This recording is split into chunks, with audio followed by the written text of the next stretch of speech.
लाश काफी खराब हो चुकी है। लगता है काफी टाइम हो गया लाश को यहाँ पे गाड़े हुए। हीरो ने भी काफी खा लिया है।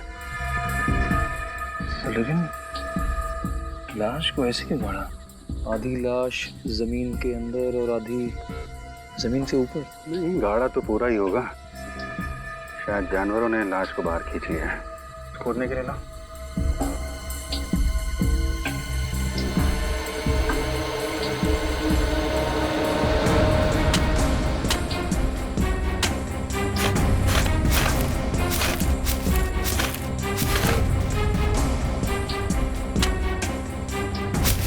सर ये तो किसी लड़की की लाश है।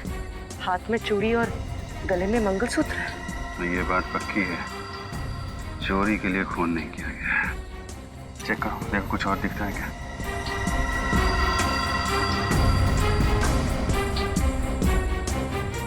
ये सबसे पहले लाश किसने देखी थी? बिस्तानिया ने सर। हाँ सर, न ही मेरा पैर फिसलता, न ही मैं गिरती और न ही मुझे ये लाश दिखती। हम दोनों टहल रहे थे सर कि अचानक से बहुत सारे ब्लोफ्लाइज हमारे ऊपर आ गए और हम जानते हैं कि ब्लोफ्लाइज सिर्फ लाश पर ही मंडराते हैं, तो इसलिए हम घबरा के भागने लगे तो अचानक से ताना के पैर फिसलने पर वो एकदम से लाश के ऊपर जा गिरी। ब्लोफ्लाइज लाश के ऊपर ही मंडराती, आपको कैसे पता चला? सर हम लोग साइंटिस्ट हैं और एक रेयर प्लांट जिसका नाम पेक्टोरस है उसे हम लोग ढूंढ रहे थे, इसलिए हम लोग जानते हैं कि ये ब्लोफ्लाइज लाशों पर ही मंडराते हैं। कब से कैंपिंग कर रहे हैं आप लोग यहाँ पे? सर वैसे हम यहाँ पिछले 4 दिन से कैंपिंग कर रहे हैं। कल रात 2 किलोमीटर दूरी पे थे, आज शाम को ही यहाँ आए हैं। सर कुछ भी पता नहीं चला। ठीक है, लाश को फोरेंसिक लैब भेज दो। सर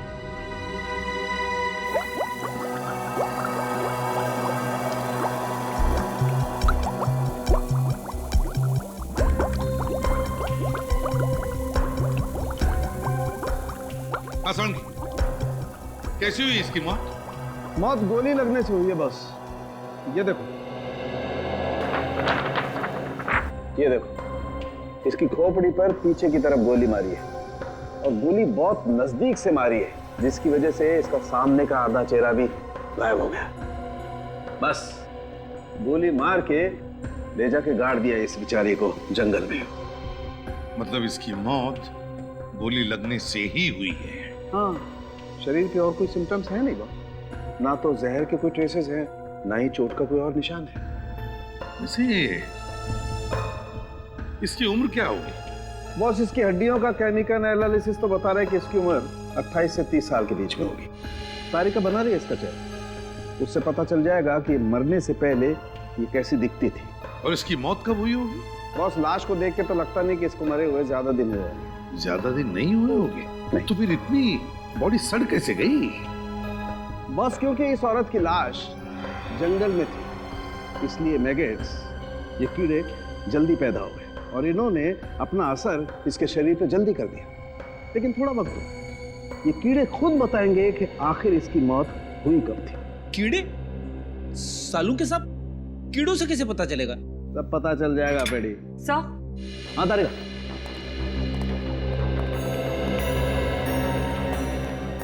सो मरने से पहले ये औरत कुछ ऐसी दिखती होगी।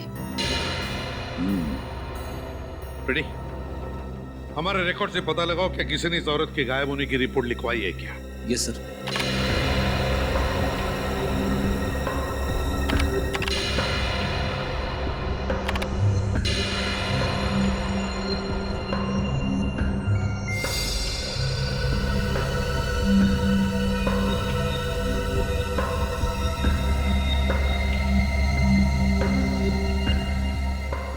सचिन, ये तो अच्छा हो साइंटिस्ट लोग जंगल में कैंपिंग कर रहे थे, नहीं तो लाश वहीं पर पड़े पड़े सड़ जाती और किसी को पता भी नहीं चलता।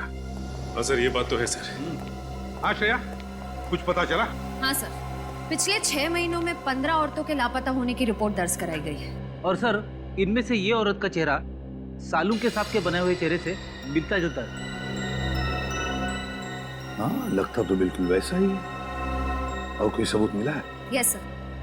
सर, लाश के गले में ये जो हार मिला था, बिल्कुल ऐसा ही हार इस औरत के गले में भी है। हाँ, हार भी वैसा ही है। रिकॉर्ड के मुताबिक इस औरत का नाम निशा है, उम्र 28 साल। निशा? सर सालुंके साहब भी यही कह रहे थे कि उस औरत की उम्र तकरीबन 28 से 30 के आसपास होगी। इसके गायब होने की रिपोर्ट किसने दर्ज करवाई? उसके पति हर्षित ने। पत्नी ने? हर्षित?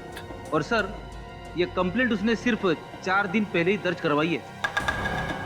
सिर्फ 4 दिन पहले? सिर्फ 4 दिन पहले?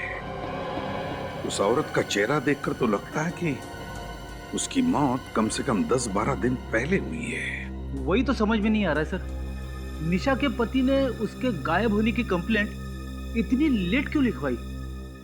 ये तो अब निशा का पति हर्षित ही बताएगा।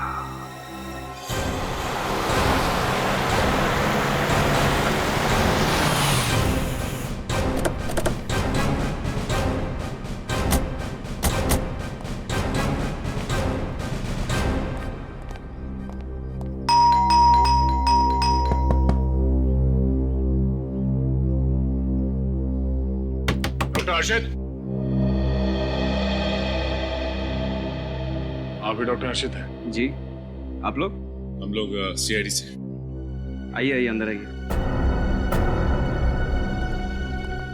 आइए आइए। नहीं ठीक है।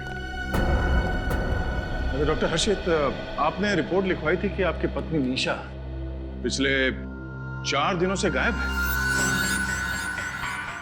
जी, 4 दिनों से गायब है या क्या उससे पहले मुझे नहीं पता। मैं खुद यहाँ पे नहीं था। कहाँ थे? मैं कुछ ऑफिस के काम से पूना गया हुआ था, 1 मई से 10 मई तक। मतलब 1 मई से पहले निशा आपके साथ यहीं थी, घर पे? जी, मगर आप लोग मुझसे ये सब क्यों पूछ रहे हैं? क्योंकि हमें एक लाश मिली है और लाश के पास से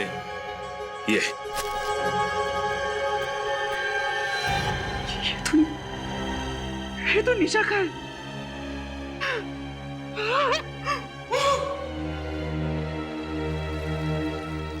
सर ये तो ओवर एक्टिंग करने लगा। करने दो सचिन, बड़े बड़े एक्टरों को देखा है हमने, करने दो।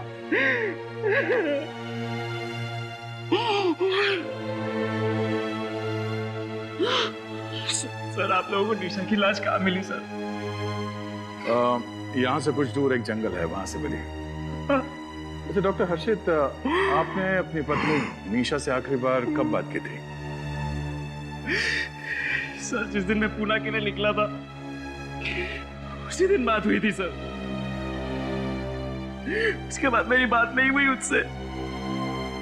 यू को यहाँ मुंबई में अकेला छोड़ दिया और बात करने की कोशिश तक नहीं की आपने? हाँ? कोशिश की थी सर मैंने, लेकिन उसका मोबाइल खराब था सर। अगर उसका मोबाइल खराब था तो लैंडलाइन पे फोन कर लेते। सर लैंडलाइन भी खराब था सर। क्या बात है, मोबाइल भी खराब, लैंडलाइन भी खराब। बड़ा अजीब इत्तेफाक है, दोनों के दोनों फोन खराब से। ये सब तो एक बहाने हैं डॉक्टर हर्षित। अगर आप चाहते तो किसी तरह से अपनी बीवी से कांटेक्ट करने की कोशिश कर सकते थे। हाँ? सर मैंने कोशिश की थी सर। हमारे नेबर मिसेस डिसूजा को भी बोला था कि चेक करने के लिए सर, लेकिन जब वो यहाँ आए तो निशा ने दरवाजा नहीं खोला सर। और हमारे पास कोई दूसरी चाबी भी नहीं है कि किसी को दे। और सर किसी के पास चाबी नहीं है सर हमारे घर की। हर्षित, हेलो सर, ये तेरा फोन। ये कौन है? सर मैं, ये मेरा बचपन का दोस्त अनुराग, इसी को दिया था मैंने फोन रिपेयर करने के लिए। पर तू रो क्यों रहा है? सब ठीक तो है? क्या हुआ? निशा। क्या हुआ निशा को? निशा इस दुनिया में नहीं रही। क्या? कब? कैसे? उसी बात की तहकीकात चल रही है। अब तो आपको यकीन हो गया ना सर, मैं झूठ नहीं बोल रहा था। डॉक्टर हर्षित, सच और झूठ का तो पता चल ही जाएगा। फिलहाल जब तक इन्वेस्टिगेशन पूरी नहीं हो जाती आप शहर छोड़ के बाहर नहीं जा सकते। श्रेया, निशा के सारे दोस्तों की जानकारी निकालो और उन सबको ब्यूरो बुलाओ। तुम सब निशा के करीबी दोस्त हो, है ना? तो क्या तुम में से कोई जानता है कि निशा की किसी के साथ कोई दुश्मनी थी या फिर कोई निशा से नफरत करता था? निशा बहुत शांत और मिलनसार स्वभाव की लड़की थी। सबकी मदद करती थी। उसका कोई दुश्मन कैसे हो सकता है? आप पिछले कई सालों से निशा को जानते हैं। उसका आज तक कभी किसी से कोई झगड़ा नहीं हुआ था। यहाँ तक कि वो कभी किसी पर गुस्सा भी नहीं करती थी, बुरा भला नहीं बोलती थी। बल्कि जब भी हम लोगों के बीच झगड़े होते थे तो सुलह वही कराती थी। हमें बहुत शौक लगा सर। हमें समझ नहीं आ रहा कि कोई भला निशा का खून कैसे कर सकता है। निशा का पति हर्षित हो तो 1 मई से लेकर 10 मई तक बाहर गांव गया था, मगर तुम लोग तो यहीं पर थे ना। तो क्या तुम में से किसी ने निशा के साथ बात की या फिर उसे मिलने की कोशिश की थी? क्या हुआ है? तुम लोग चुप क्यों हो? तुम लोग निशा से मिले थे या नहीं? उससे बात की या नहीं? नहीं सर, निशा से बात किए बहुत टाइम हो गया। हम सब तो 15 दिनों के लिए राजस्थान घूमने गए थे। हाँ सर, ये 1 महीने पहले की बात है। अब मैंने उसे उस टाइम में फोन करके पूछा भी कि अगर तुम हमारे साथ आना चाहती हो तो, लेकिन उसने मना कर दिया सर। और हमारे वापस आने के बाद मेरी उससे कोई बातचीत नहीं हुई सर। क्यों नहीं बात की? 1 महीना हुआ, तुम्हें से किसी ने भी निशा को फोन तक नहीं किया, उसकी पूछताछ नहीं की। अपने आप को उसके करीबी दोस्त कहलाते हो ना? वाह! और फिर वो है निशा का पति जिसे उसकी चिंता ही नहीं, और एक तुम निशा के सबसे करीबी दोस्त। वाह वाह दोस्त। सर लगता है कि निशा के परिवार वालों को निशा की चिंता थी ही नहीं, बनाई उसके दोस्तों को। नहीं सर, ऐसी कोई बात नहीं है सर। ऐसी कोई बात नहीं तो फिर और क्या बात है? अगर तुम में से किसी को भी ख्याल होता ना निशा का, तो आज बेचारी वो जिंदा होती। सर, मैं कुछ कहना चाहती हूँ। अब क्या कहना बाकी है? चलो बताओ। सर, मैं निशा से मिली थी। निशा से मिली थी? कब? 7 मई को मैं उसके घर गई थी उससे मिलने। मुझे समझ नहीं आ रहा है ये बात मुझे कहनी चाहिए भी या नहीं। मैं इसमें फंसना नहीं चाहती। और तब निशा घर पे थी? जी हाँ, बिल्कुल सही सलामत। तुम्हें पूरा यकीन है 7 मई को ही तुम मिली थी निशा से? जी हाँ। अच्छा, तो उस वक्त निशा का बर्ताव कैसे था? मेरा मतलब है क्या वो ठीक ठाक थी? कोई टेंशन वगैरह था उसे? जी हाँ, थोड़ी सी परेशान दिख रही थी, टेंशन में थी। मैंने जब उससे पूछने की कोशिश की तो उसने मुझे कुछ नहीं बताया। ठीक है, तुम लोग जा सकते हो, लेकिन जब तक हमारा इन्वेस्टिगेशन पूरा नहीं होता तुम लोग शहर छोड़कर नहीं जाओगे, समझे?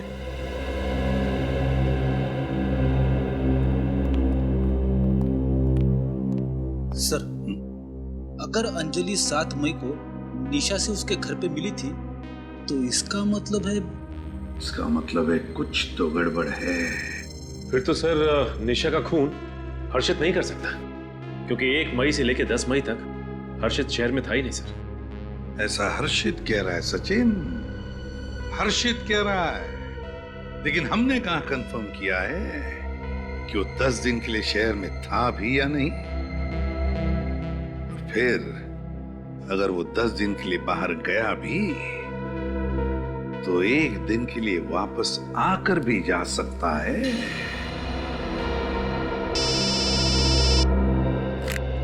हाँ साळुंखे, बस खुली हुई लाश पर ये ब्लो फ्लाइज, जिसे साधारण तौर पर मक्खी कहते हैं, 10 मिनट के अंदर अंदर पहुंच जाती है। और लाश पर पहुंचने के कुछ ही देर में ये ब्लो फ्लाइज अंडे देना शुरू कर देती है। एक ब्लो फ्लाई एक साथ 250 से 300 अंडे दे सकती है। और फिर 10 से 12 घंटों के अंदर अंदर ये अंडे फूटने लगते हैं और इसमें से 2 मिलीमीटर लंबा लार्वा निकलता है। और फिर ये लार्वा लाश के मांस को खाता खाता बड़ा होकर के 8 से 10 दिन के अंदर एक प्यूपा बन जाता है। और फिर 3 से 4 दिन के अंदर अंदर इस प्यूपा में से निकलती है पूरी एडल्ट ब्लो फ्लाई। और ये ब्लो फ्लाई अपने अगले शिकार के लिए उड़ जाती है। बॉस, अंडे से लेकर के लार्वा होते हुए पूरी मक्खी बनने की इस पूरी साइकिल को कम से कम 13 दिन लगते हैं। और बॉस, मुझे इस लाश पर से एक ब्लो फ्लाई मिली और इसे स्टडी करने के बाद मैं दावे के साथ कह सकता हूं बॉस कि इसकी मौत कम से कम 13 दिन पहले हुई है। इसकी मौत कम से कम 13 दिन पहले हुई है। लेकिन सर, अंजलि तो कह रही थी कि वो 7 तारीख को निशा से मिली थी। हाँ, ये अंजलि झूठ बोल रही है हमसे, झूठ बोल रही है।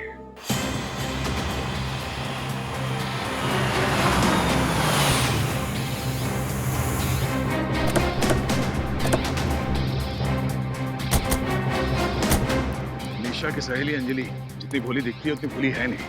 पहले तो झूठी कहानी बनाई, अब खुद गायब है।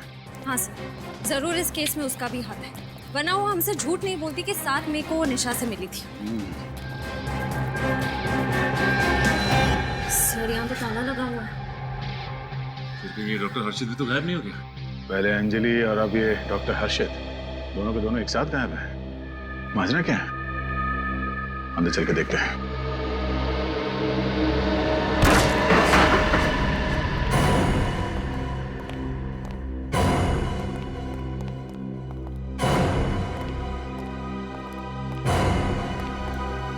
घर का कोना कोना छान मारो।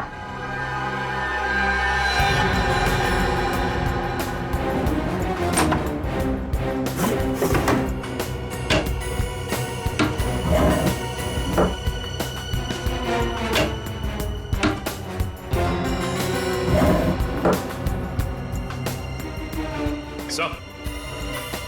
हाँ सचिन। सर, हर्षित तो दूर, उसके कपड़े भी नहीं होंगे। मतलब हर्षित भाग गया।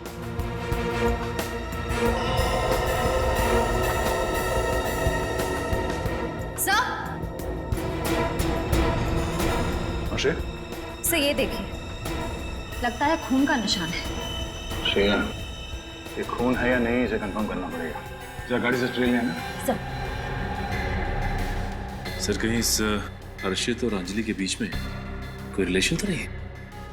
हो सकता है सचिन, हर्षित और अंजलि ने मिलकर निशा का खून किया और अब दोनों गायब हैं।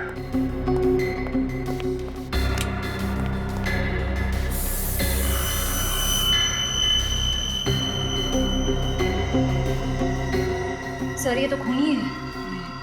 सर, इसका मतलब डॉक्टर हर्षित ने निशा का खून इस घर में ही किया है। अगर डॉक्टर हर्षित ने निशा का खून यहाँ इस घर में किया तो उसकी लाश वहां जंगल कैसे ले गया होगा? गाड़ी से? और सर, डॉक्टर हर्षित की गाड़ी तो बाहर ही खड़ी। चलो देखते हैं। ये लो, डॉक्टर हर्षित हड़बड़ी में घर से तो भाग गया, और अपनी गाड़ी लेकर नहीं गया। सर, हो सकता है जल्दबाजी में वो टैक्सी में चला गया हो या फिर अंजलि की गाड़ी में भाग गया हो।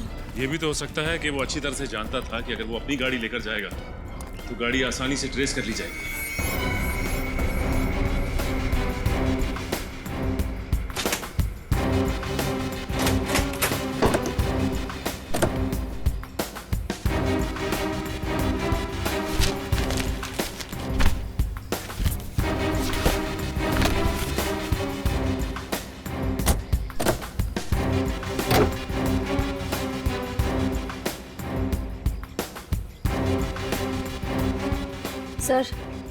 सर, एक बात नोट की आपने? फ्लोर मैट्स, सीट्स सब एकदम साफ, जैसे हाल ही में गाड़ी को अंदर से पूरी तरह से धो दिया गया। हाँ, ऐसी क्या चीज थी गाड़ी में जो डॉक्टर हर्षित को ये साफ करनी पड़ी? धूल या कुछ और?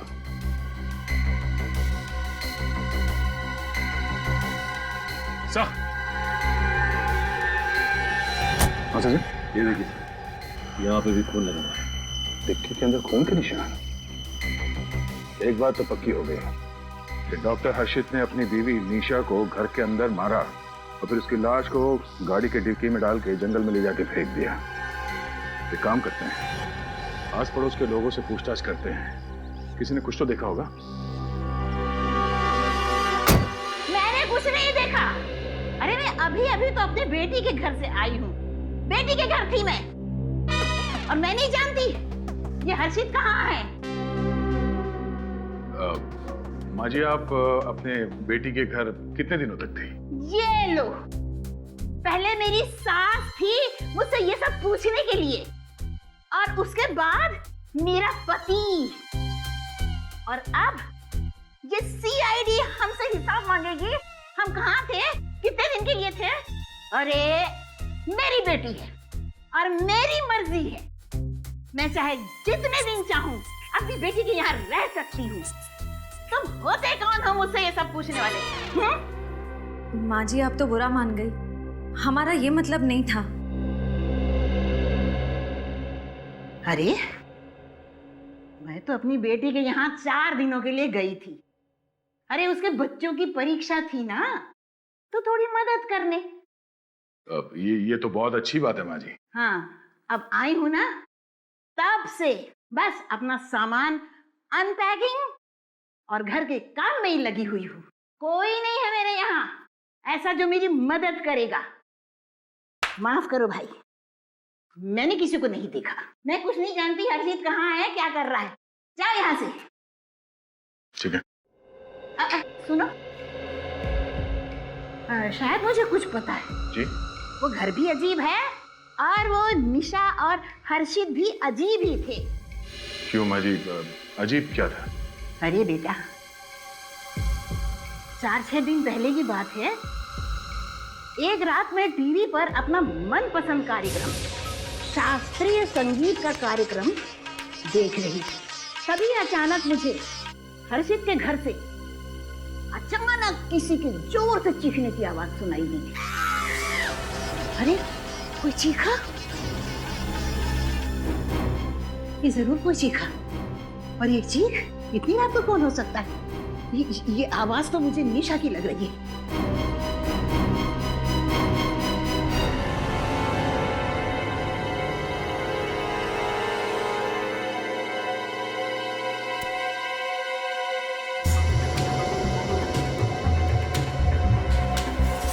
अरे इनके घर की तो सारी लाइट्स बंद है, और मैंने चीखने की आवाज तो यहीं से सुनी थी, और आवाज भी निशा की लग रही थी। निशा, पता नहीं क्या कर रहे हैं भाई, चीखने की आवाज तो मुझे निशा की लगी। पता करती हूँ भाई, दरवाजा खटखटाती हूँ। निशा, अरे ओ निशा, निशा। हाँ। अरे लगता है सब सो सा गए होंगे, या फिर कोई डरावना भूत प्रेत का सीरियल देख रहे होंगे। अरे बाबा, मैं तो ऐसे सीरियल कभी न देखूं। सर, ये औरत तो बड़े यकीन के साथ कह रही थी कि 6 दिन पहले रात में जो उसने चीखने की आवाज सुनी वो निशा की थी, और चीख सुनने के 20-25 मिनट बाद उन्होंने किसी गाड़ी की आवाज सुनी। इसका मतलब है कि डॉक्टर हर्षित ने लाश को अपनी गाड़ी में डाला और ले आके जंगल में फेंक दिया। ये सब मुमकिन है, मगर डॉक्टर सालुंके के हिसाब से निशा की मौत 12 दिन पहले हुई थी, और इस औरत ने निशा को 6 दिन पहले 6 मई को उसके चीखने की आवाज सुनी। ये कैसे हो सकता है? डॉक्टर सालुंके भी गलत तो नहीं हो सकते।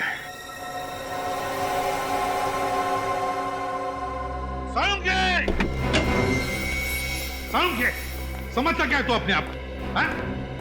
समझता क्या है? क्या हुआ है? तो चिल्ला क्यों रहे हो? चिल्लाओ नहीं तो क्या तारीफ करूं तेरी?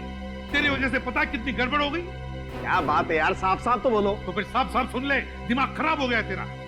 सकिया गया तू। अरे दिमाग, हाँ तू रिटायर हो जा तू। फ्रेडी सर, आखिर हुआ क्या है? अरे उससे क्या पूछते हो? मुझसे पूछो, पूछो ना, अपने बॉस से पूछो, सालुंके सर से पूछो। क्या क्या हुआ बताओ तो। तूने गलत इंफॉर्मेशन दी और उसकी वजह से निशा की केस बिगड़ गई है। सालुंके, क्या गलत इंफॉर्मेशन दी मैंने? क्या गलत इंफॉर्मेशन दी? तो सुन, तूने कहा था ना कि बॉस, मैं दावे के साथ कहता हूँ कि निशा की मौत 13 दिन पहले हुई है, मतलब 30 अप्रैल को हुई है। कहा था ना? हाँ, तो इसमें गलत क्या है? क्या गलत है? सालुंके, निशा की मौत 13 दिन पहले नहीं, बल्कि 7 दिन पहले हुई है। 7 दिन पहले। समझ? कोई सबूत है तुम्हारे पास? सबूत नहीं, गवाह है हमारे पास, गवाह है। गवाह? हाँ सालुंके साहब, निशा की पड़ोसी ने 6 मई की रात को निशा के चिकनी की आवाज सुनी थी। अरे पर ये कैसे हो सकता है? ये नहीं हो सकता है। This is impossible. कैसे इम्पॉसिबल? हाँ, क्यों इम्पॉसिबल? ये ब्लो फ्लाइज मुझसे झूठ नहीं बोल सकती है प्रद्युमन। ये ब्लो फ्लाइज हैं, मक्खियां हैं। कोई इंसान नहीं है जो अपनी उम्र छुपा जाए। और आज तक मुझसे कोई गलती नहीं, तो आज मुझसे कोई गलती क्यों होगी यार? हो सकती है क्या सालुंके? गलती हुई है गलती तेरे से। तूने गलती की है सालुंके।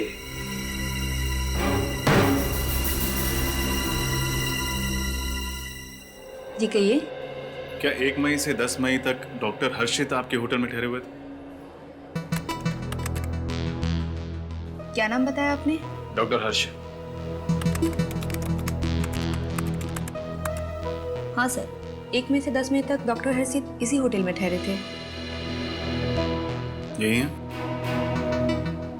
सर ये डॉक्टर हर्षित है या नहीं ये नहीं बता सकती, पर कुछ दिन पहले इन्हें होटल में देखा जरूर था। सर यही है डॉक्टर हर्षित। तो पक्का मालूम? हाँ सर, जब भी ये पुणे आते हैं हमारे ही होटल में ठहरते हैं। सर ये देखिए सर, ये क्या है? 6 मई सुबह 10:32 से 7 मई रात 8:45 तक डॉक्टर हर्षित ने डू नॉट डिस्टर्ब का इंस्ट्रक्शन दे रखा। लेकिन 2 दिन तक डॉक्टर हर्षित अपने कमरे में कर क्या रहे थे? सर अपने कमरे में तो क्या, होटल में भी नहीं थे। होटल में ही नहीं थे? जी सर। कहाँ गए थे? अब ये तो मुझे पता नहीं सर, पर वो बहुत जल्दी में कहीं जा रहे थे और फोन पर किसी से गुस्से में बात करते हुए जा रहे थे। अच्छा, डॉक्टर हर्षित यहाँ अपनी गाड़ी से आए थे या आप? नहीं सर, टैक्सी से आए थे। Thank you. एक बात तो साफ है, डॉक्टर हर्षित 6 मई को पुणे से मुंबई गया, निशा का खून किया, सारे सबूत मिटाए और 7 मई को वापस पुणे आ गया। हो सकता है निखिल, लेकिन इस बात का हमारे पास कोई सबूत नहीं है कि डॉक्टर हर्षित यहाँ से मुंबई ही गए थे। तो अब पता कैसे चलेगा सर? वो अपनी गाड़ी तो लाए नहीं थे, तो जहां भी गए होंगे टैक्सी से ही गए होंगे। एक काम करते हैं, टैक्सी स्टैंड से चल के पता लगाते हैं।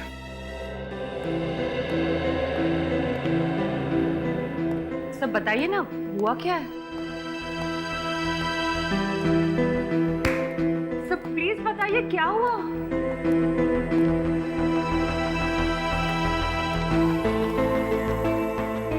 सब गड़बड़ हो गया था। वो प्रद्युमन से था, मैं गलत था। क्या? ये मैगट्स गलत थे। क्या कह रहे हैं आप सर? आसान की क्यों बुलाया? बस दरअसल तुम ठीक थे, लेकिन मैं भी गलत नहीं था। क्या मतलब? पूरी बात सुनो बॉस। मैं जिन कीड़ों को टेस्ट कर रहा था वो कीड़े नकली थे। क्या मैगट्स नकली थे? हाँ। ये कैसे हो सकता है? बॉस सालुंके, ये कैसे हो सकता है? हाँ? तूने ही तो कहा था ना कि ये मक्खियां इंसानों की तरह अपनी उम्र झूठी नहीं बता सकती। फिर ये कैसे हुआ? बॉस ये मक्खियां अभी भी झूठ नहीं बोल रही। फिर वही बात सुन लो। ये कीड़े हैं तो 13 दिन पुराने, लेकिन ये निशा की लाश के नहीं है। क्या? निशा की लाश के नहीं है? नहीं। तो फिर किसके? ये कीड़े किसी और के हैं बॉस। किसी और लाश पर से किसी ने कीड़े उठाकर निशा की लाश पर लाकर के रख दिए। सर इसका मतलब उसकी मौत 6 मई को ही हुई थी, उस गवाह के मुताबिक 7 दिन पहले। हाँ बॉस। तो ये बात है, इसीलिए वो 7 दिन का फर्क मौत में है। मतलब कोई चाहता था कि हमें लगे कि निशा की मौत 7 दिन पहले नहीं बल्कि 13 दिन पहले हुई है। मगर सर ऐसा काम कौन कर सकता है? ऐसा काम वही कर सकता है फ्रेडी, जो बड़ा होशियार है, चालाक है, जो लाशों के सड़ने के बारे में जानता है, जो मैगट्स के बारे में जानता है, और वो है डॉक्टर हर्षित। डॉक्टर हर्षित। ध्यान से देखो, शायद देखा हो। नहीं साहब, नहीं देखा। नहीं देखा। भाई साहब, ये आदमी आपकी टैक्सी में बैठा था क्या? हाँ साहब, कुछ दिन पहले ये साहब हमारी टैक्सी में सफर किए थे। बहुत जल्दी में थे, मुझे अच्छे से याद है। इतने अच्छे से कैसे याद है तुम्हें? क्योंकि साहब वो जबरदस्ती बिना बताए मेरी टैक्सी में घुस गए थे। बहुत जल्दी में थे। कहाँ लेके गए थे इन्हें? साहब महाबलेश्वर। महाबलेश्वर? हाँ साहब, बहुत गुस्से में थे और हड़बड़ाए हुए थे। बोले जल्दी से महाबलेश्वर चलो। महाबलेश्वर जाने की ऐसी क्या जल्दी थी डॉक्टर हर्षद को? साहब, अपन को महाबलेश्वर नहीं जाना था। अपन की गाड़ी तो पंचगनी तक जाती है, लेकिन वो बहुत जबरदस्ती की है और अपन को एक्स्ट्रा पैसा देने का वादा किया तो अपन राजी हो गया। सर, डॉक्टर हर्षित पुणे से मुंबई नहीं बल्कि महाबलेश्वर गए थे। अच्छा, तुम्हें याद है महाबलेश्वर में तुमने इन्हें कहाँ छोड़ा था? रास्ते का नाम, होटल? हाँ साहब, टैक्सी में ये लगातार किसी से फोन पे बात कर रहे थे और महाबलेश्वर के होटल के बारे में कुछ बोल रहे थे। कौन सा होटल? साहब, होटल गैलेक्सी स्टार। लेकिन जैसे हम वहाँ पहुंचे तो उन्होंने मुझे 500 के 3 नोट दिए और छुट्टा भी वापस नहीं लिया और बहुत जल्दी में अंदर घुस गए। सर, पुणे के होटल स्टाफ ने भी यही कहा था कि फोन पे बातें करते करते जल्दबाजी में निकल गए। टैक्सी के अंदर भी फोन पे लगातार बात कर रहे थे किसी से। आखिर वो बात किससे कर रहे थे? ये तो महाबलेश्वर जाके ही पता चलेगा। Hotel Galaxy star. आप चिंता मत कीजिए सर, आप आइए और बस पार्टी के मजे लीजिए। बाकी सब हम लोग मैनेज कर लेंगे। Okay, thank you. Welcome sir. बताइए मैं आपके लिए क्या कर सकता हूँ? CID? मैं आपके लिए क्या कर सकता हूँ सर? आप बस जवाब दीजिए, बाकी हम संभाल लेंगे। कोई सीरियस बात है सर? सीरियस ही समझिए। हम लोग एक ऐसे आदमी के बारे में पूछताछ करने आए जो 6 मई को आपके होटल में आया था। सर, यहाँ तो रोज बहुत सारे गेस्ट आते हैं। आप किसकी बात कर रहे हैं? हम इनकी बात कर रहे हैं।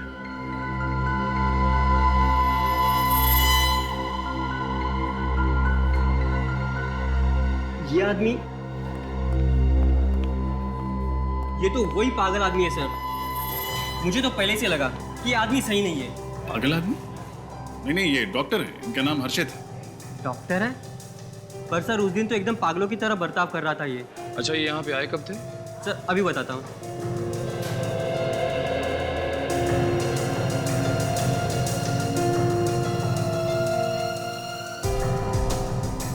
6 मई को आए थे सर और एकदम से हड़बड़ाए हुए से आए थे और सीधे रिसेप्शन पे आके पूछने लगे कि मेरी पत्नी कहाँ है, मेरी पत्नी कहाँ है। पत्नी?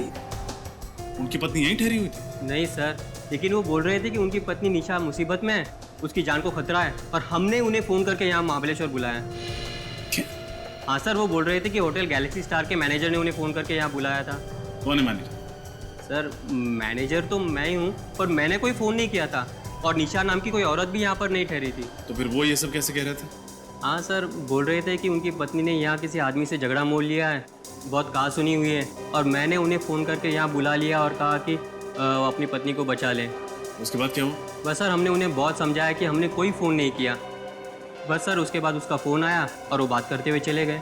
अच्छा, वो किससे बात कर रहे थे, कुछ सुना आपने, या किस चीज़ के बारे में बात कर रहे थे? नहीं सर, हमने तो बस चैन की सांस ली कि वो यहाँ से चले गए। ठीक है निखिल, अगर 6 मई को डॉक्टर हर्षित यहाँ महाबलेश्वर में थे, तो फिर 6 मई को मुंबई में निशा का खून किसने किया? बड़ा चालाक है ये खुनी।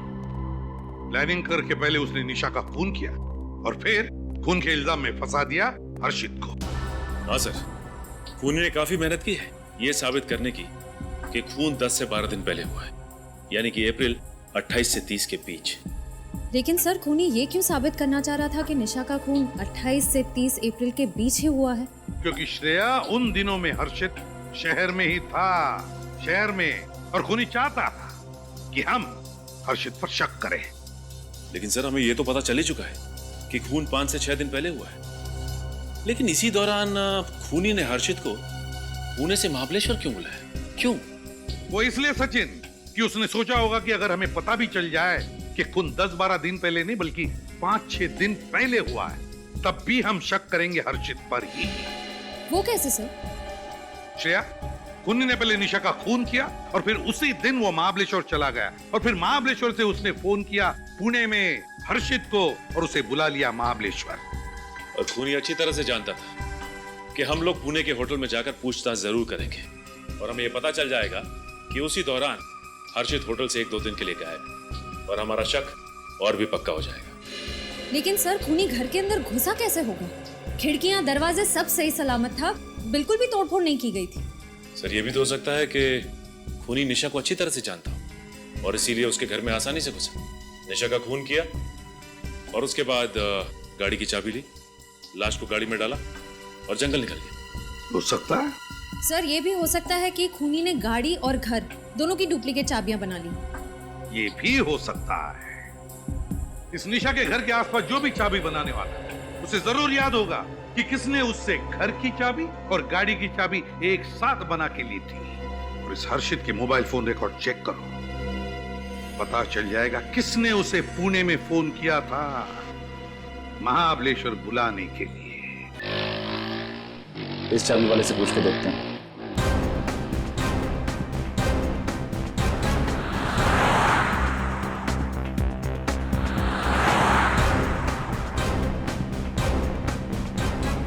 बोलो साहब, कौन से ताले की चाबी बनानी है? तुमने कौन से ताले की चाबी बनाई थी वो जानना है।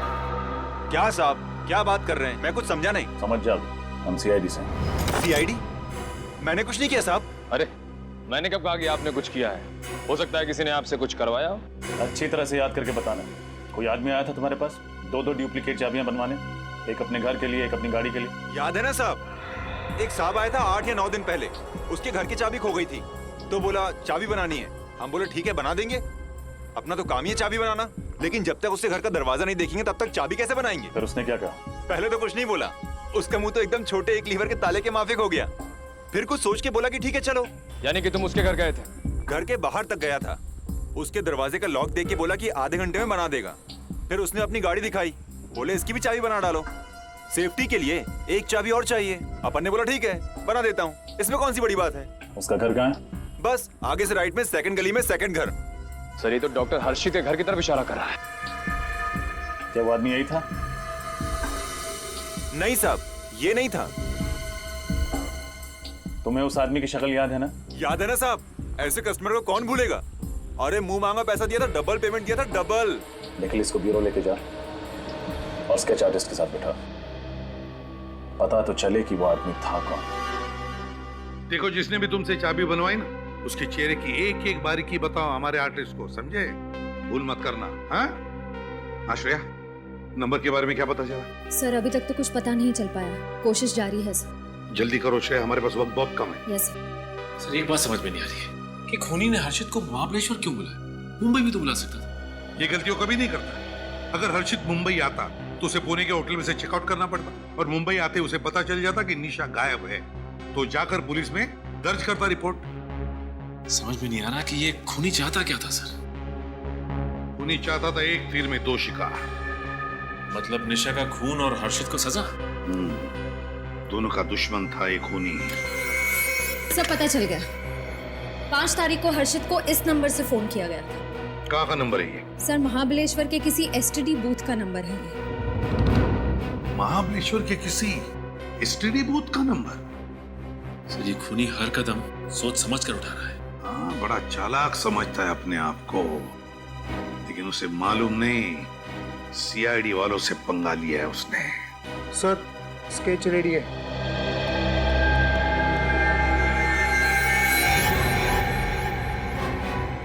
यही है वो? इसी ने तुमसे चाबी बनवाई थी? हाँ साहब यही है वो। इसने अपने को डबल पैसा दिया था, इसका चेहरा कैसे भूल सकता हूँ मैं।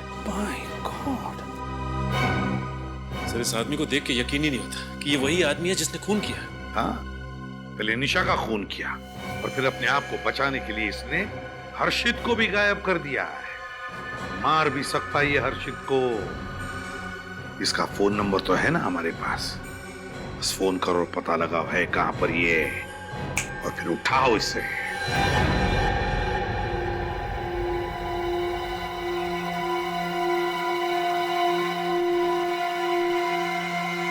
हर्षद, कैसा लग रहा है? डर लग रहा है? हाँ? छोड़ दो मुझे। क्या बिगाड़ा है मैंने तुम्हारा? छोड़ दो मुझे। क्या बिगाड़ा है? हाँ?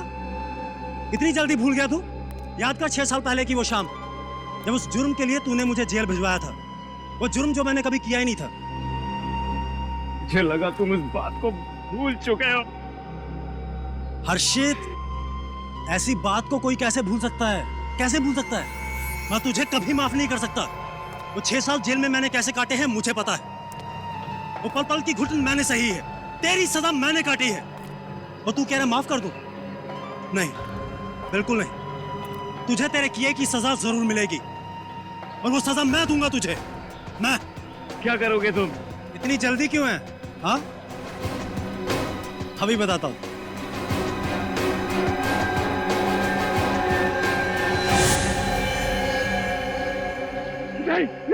नहीं। इस रिवॉल्वर में 6 गोलियां होती हैं, और इसमें सिर्फ 5 हैं। तुझे पता है एक गोली कहां गई? पता है? नहीं। इस गोली से एक का खून कर चुका हूं मैं। किसका? तुम्हारी प्यारी बीवी निशा का। नहीं। हाँ, मैं तुम्हें नहीं छोड़ूंगा। चिल्ला मत, ऊंची आवाज पसंद नहीं है मुझे, चीख मत। तो 6 साल की सजा बंदूक की 6 गोलियां लेंगी। पहली गोली चली निशा पर, दूसरी चलेगी तेरे पर। तुझे पता है जब मैं जेल में था ना, यही सोचता था कि बाहर जाकर तेरे से बदला कैसे लूंगा। हर एक गोली हर एक साल का बदला लेगी तेरे से, जो जेल में मैंने काटे हैं।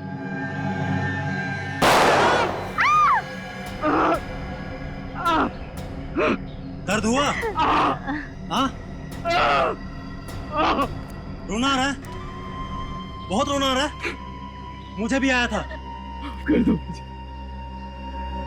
माफ कर दो मुझे। मैं तुझे माफ नहीं कर सकता हर्षित, नहीं कर सकता।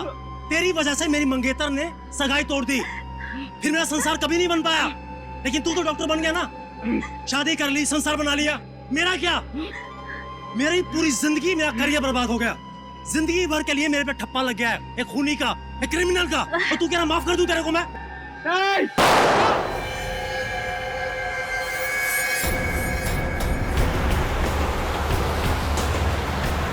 सर, सिग्नल इधर से आ रहा है। किधर है? देखिए सर। किधर? मैं जेल में सड़ता रहा, जिंदगी को कोसता रहा तेरी वजह से। सर, ये तो वही जंगल है जहाँ खूनी ने निशा की लाश को गाड़ा था। इस सदमे में मेरी माँ गुजर गई तेरी वजह से। कहीं खूनी ने हर्षित को भी तो नहीं मार दिया? शायद अभी नहीं, मार दिया होता तो खूनी भाग जाता। सिग्नल यही है, मतलब है यहीं कहीं। सर, सिग्नल इधर से आ रहा है। इधर? मैं अनाथ हो गया, अकेला हो गया, बदनाम हो गया मैं तेरी वजह से।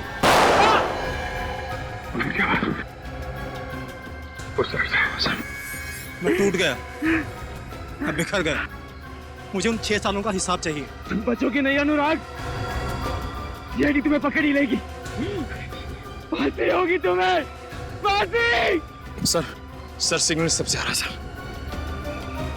फांसी तो होगी, इससे पहले मैं तुझे फांसी दूंगा। नहीं, नहीं।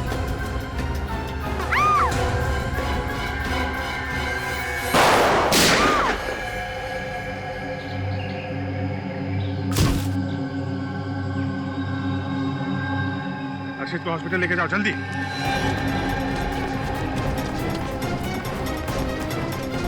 कुछ नहीं होगा हमको।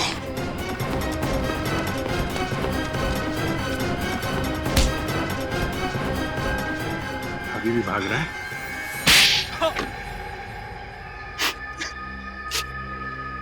कॉलेज में मैं हर्षित और निशा का दोस्त था। हॉस्टल में हर्षित के हाथों एक लड़के का खून हो गया। उसने उस जुर्म में मुझे फंसा दिया। उस झूठे खून के इल्जाम में मुझे 6 साल जेल में काटने पड़े। जेल से निकलने के बाद हर्षित से झूठी दोस्ती का नाटक किया तुमने। ये तेरा फोन। ये कौन है? ये मेरा बचपन का दोस्त अनुराग। मैं बदला लेना चाहता था, जैसा उसने मुझे झूठे इल्जाम में फंसाया था, मैं भी उसे फंसाना चाहता था। निशा का खून करके? निशा के घर की डुप्लीकेट चाबियां मैंने बनाई, और जब निशा अकेली थी मैंने उसका खून कर डाला। मैंने उसके घर का फोन और मोबाइल खराब कर डाला ताकि वो हर्षित से बात ना कर सके। मैंने जानबूझकर उसके खून के छींटे जगह जगह छोड़ दिए ताकि सीआईडी को लगे कि हर्षित सबूत मिटाने की कोशिश कर रहा था, ताकि वो जेल जा सके उस जुर्म के लिए जो उसने कभी किया ही नहीं था। लेकिन अंजलि को क्यों अगवा किया तुमने? क्योंकि ये हर्षित की मदद कर रही थी, उसे बचाने की कोशिश कर रही थी। इस लड़की की वजह से मेरा बना बनाया प्लान बर्बाद हो जाता। मुझे गुस्सा आया, मैंने उसे किडनैप किया और अपने पास यहाँ रख लिया जंगल में। मैं हर्षित के साथ दोस्ती निभा रही थी, मैं तुम्हें कभी माफ नहीं करूंगी। तुमने डॉक्टर हर्षित को महाबलेश्वर क्यों बुलाया? ये मेरा प्लान बी था, ताकि अगर सीआईडी को किसी तरह पता चल भी जाए कि खून 6 मई को हुआ था, तब भी शक हर्षित पर जाए, ताकि सीआईडी को लगे कि 6 मई को हर्षित पुणे से मुंबई आया, निशा का खून किया, तो 7 तारीख को वापिस चला गया। प्लान ए, प्लान बी सब फ्लॉप हो गए। जब तुम्हें लगा कि तुम्हारा भांडा फूट जाएगा, तो तुम अंजलि और डॉक्टर हर्षित को यहाँ जंगल में लेके आए, उनका खून करने। लेकिन तुम्हारा बैड लक, सीआईडी टाइम पे आ गई। डॉक्टर हर्षित को तो उनके किए की सजा मिलेगी, लेकिन तुम्हें कानून को गुमराह करने और निशा के खून करने के जुर्म में कड़ी से कड़ी सजा मिलेगी, शायद फांसी।